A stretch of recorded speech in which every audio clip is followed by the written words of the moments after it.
Hello students, आज हम पढ़ रहे हैं अपना हिंदी व्याकरण का क्लास 5 का लेसन नंबर 14 जिसका नाम है निबंध लेखन। तो आइए प्यारे बच्चों शुरू करते हैं। सबसे पहले देखते हैं निबंध का अर्थ। इसका अर्थ होता है व्यवस्थित रूप से बंधा हुआ। निबंध में शब्द सीमा के अंतर्गत हम विषय अनुसार विचारों को प्रभावशाली ढंग से व्यक्त करते हैं।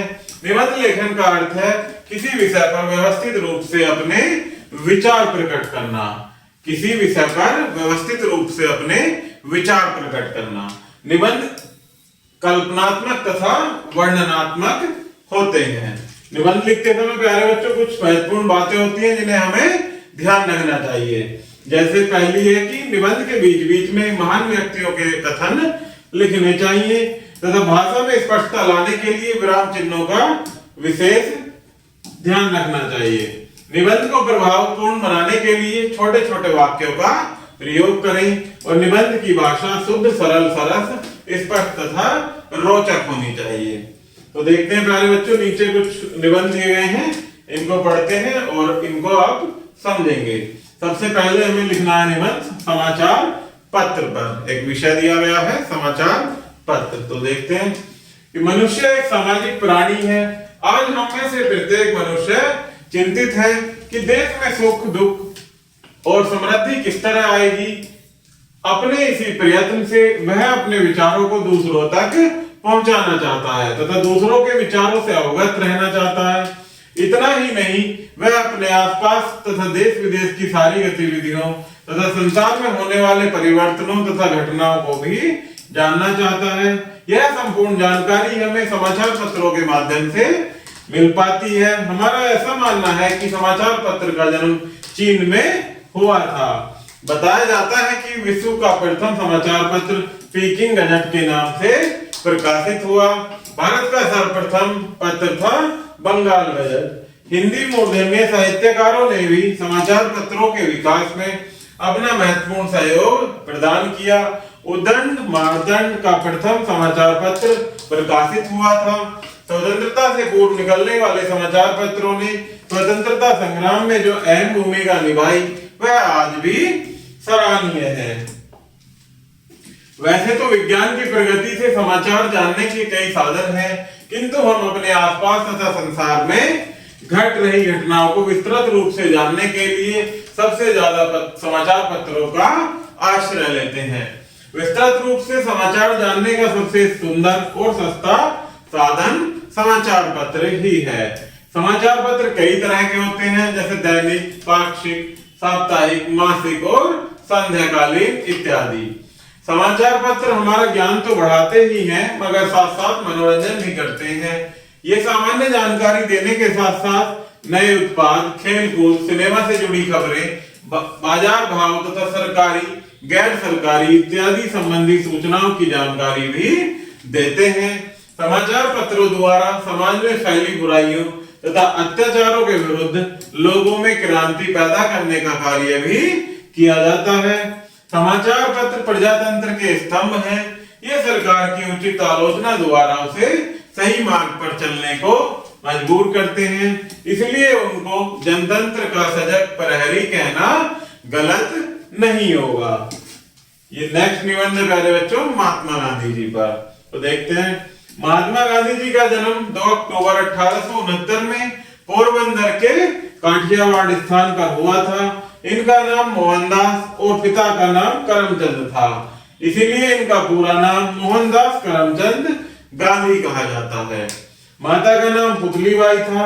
जब ये 13 वर्ष के थे तभी इनका विवाह कस्तूरबा से हो गया था। भारत में मैट्रिक पास करने के बाद मोहनदास पढ़ने इंग्लैंड चले गए और 1891 में बैरिस्ट्री पास करके वो भारत लौटे। इंग्लैंड में रहते इन्होंने मांस मदिरा तक को छुआ तक नहीं। कुछ दिन भारत में वकालत की, लेकिन बहुत सफलता नहीं मिली क्योंकि वे झूठे मुकदमे नहीं लेते थे। एक मुकदमे की वकालत के लिए दक्षिण अफ्रीका गए।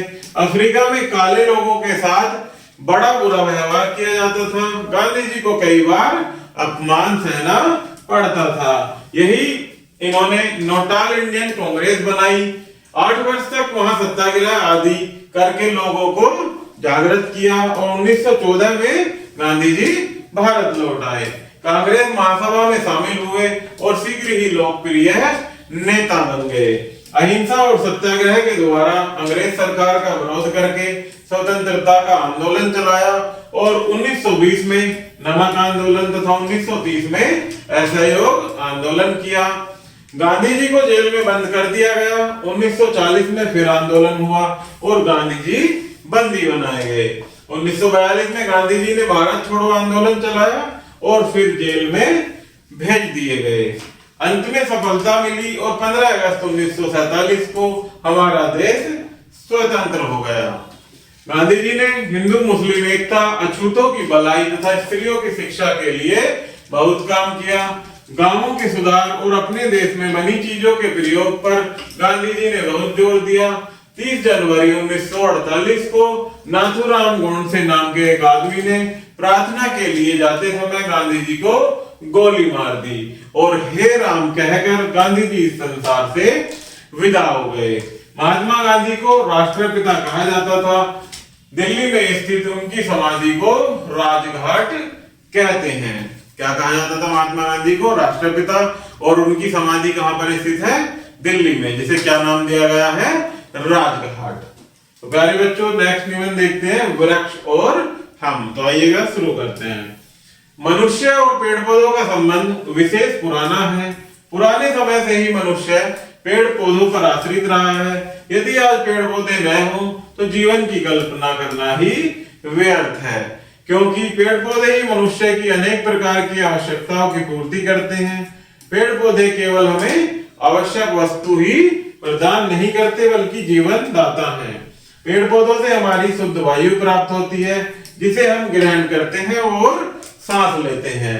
अनेक प्रकार के फल, सब्जियां आदि हमें पेड़ पौधों से प्राप्त होती हैं। वृक्षों से ही हमें इमारती लकड़ी प्राप्त होती है, जिसके द्वारा हम घर का फर्नीचर बनाया जाता है।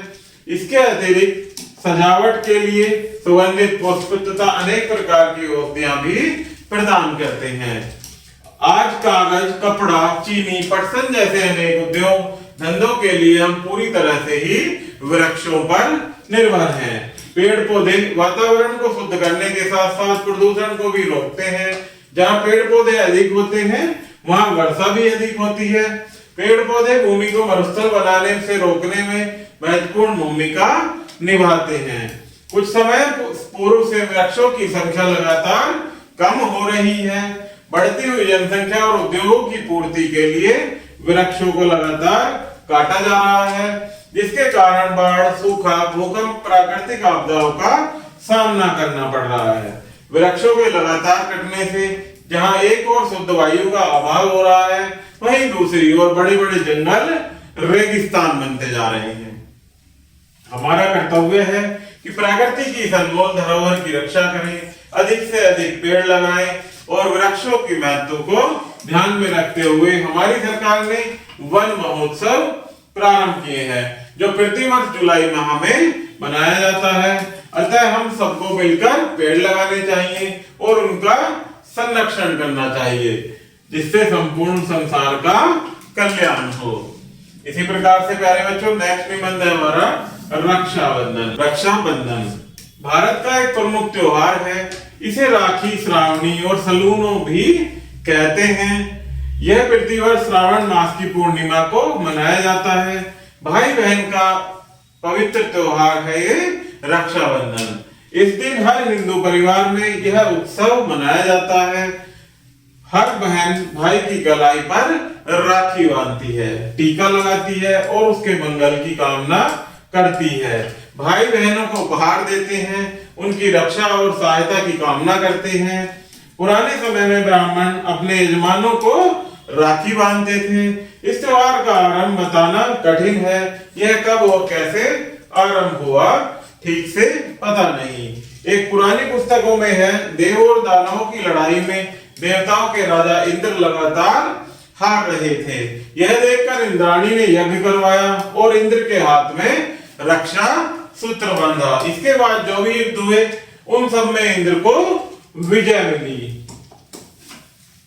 एक बार गुजरात के सुल्तान बहादुर शाह ने चित्तौड़ पर आक्रमण किया। रानी कर्णावती ने दिल्ली के बादशाह हुमायूं को राखी भेजी। हुमायूं बहन की समस्या और सहायता के लिए तुरंत पहुंचा और चित्तौड़ की रक्षा की। यह त्योहार भाई बहन के प्यार को बढ़ावा देता है और भाई को याद दिलाता है कि बहन की सहायता और रक्षा उसका कर्तव्य है। नेक्स्ट निबंध है प्यारे बच्चों हमारा कंप्यूटर का। तो शुरू करते हैं कि आज का युग हमारा कंप्यूटर का युग है। जीवन के प्रत्येक क्षेत्र में कंप्यूटर का उपयोग होने लगा है। हमारे देश में भी कंप्यूटर की मांग निरंतर बढ़ रही है। सरकार ही नहीं बल्कि निजी क्षेत्रों में भी कंप्यूटर का उपयोग बढ़ता जा रहा है। कंप्यूटर का आविष्कार चार्ल्स बेबेज ने किया था। उसने 19वीं शताब्दी के आरंभ में एक कंप्यूटर बनाना था जो लंबी लंबी गणनाएं छाप देता था। वास्तव में कंप्यूटर एक यांत्रिक मस्तिष्क है जो जटिल गणनाओं को कुछ ही सेकंडों में कर देता है। उसकी गणना जरा सी भी त्रुटि आना संभव नहीं है। कंप्यूटर में एक केंद्रीय मस्तिष्क होता है जो अपने कार्यों को संकेतों की गणितीय भाषा में ही करता है। कंप्यूटर के लिए विशेष भाषा में तैयार संकेत किए जाते हैं। इन संकेतों, निर्देशों और सूचनाओं को कंप्यूटर का प्रोग्राम कहते हैं। जो संकेत, निर्देश और सूचनाएं होती हैं प्यारे बच्चों, इन्हें क्या कहा जाता है? कंप्यूटर का प्रोग्राम। अब कंप्यूटर का प्रोग्राम सरकारी दफ्तरों तक सीमित नहीं रह गया है। अब उसका प्रवेश सभी क्षेत्रों में हो चुका है। बड़े व्यवसायी, उद्योगपति, तकनीकों और वाणिज्य संस्थान तथा अन्य प्रतिष्ठित संस्थान कंप्यूटर की सुविधाओं का लाभ उठा रहे हैं। बैंक, वैज्ञानिक अनुसंधान, दूरसंचार उद्योग, युद्ध, प्रकाशन, परिवहन आदि क्षेत्रों में कंप्यूटर का उपयोग आ रहा है। विभिन्न परीक्षा बोर्ड अपने परीक्षा परिणाम तैयार करने में कंप्यूटर की सहायता ले रहे हैं। यह सच है कि कंप्यूटर का प्रयोग निरंतर बढ़ रहा है, किंतु यह भी सच है कि कंप्यूटर मानव मस्तिष्क का स्थान नहीं ले सकता। कंप्यूटर बड़ी बड़ी गणनाओं को मानव मस्तिष्क की अपेक्षा अधिक तेजी से कर सकता है, परंतु मानव मस्तिष्क की दूसरी विशेषताएं उसमें नहीं होती। उसमें न हृदय की अनुभूति होती है, न संवेदनाएं और न कलात्मक अभिरुचियां। वह स्वयं कोई निर्णय नहीं ले सकता, न अपनी इच्छा से कोई काम कर सकता है। वह स्वतंत्र रूप से कुछ सोच भी नहीं सकता है। वास्तव में कंप्यूटर मनुष्य का अच्छा सेवक है, ऐसा सेवक जो अपनी स्वामी की आज्ञा का चुपचाप पालन करता रहता है। तो ये प्यारे बच्चों हमने देखे निबंध। आगे देखते हैं, आइए पाठ दोहराए। भाषा में स्पष्टता लाने के लिए विराम चिन्हों का विशेष ध्यान रखना चाहिए और निबंध को प्रभावपूर्ण बनाने के लिए छोटे छोटे वाक्यों का प्रयोग करें। निबंध की भाषा शुद्ध, सरल, स्पष्ट तथा रोचक होनी चाहिए। तो प्यारे बच्चों, इस प्रकार से हमारा ये लेसन यही समाप्त होता है। आशा करता हूं कि आपको यह वीडियो जरूर पसंद आई होगी।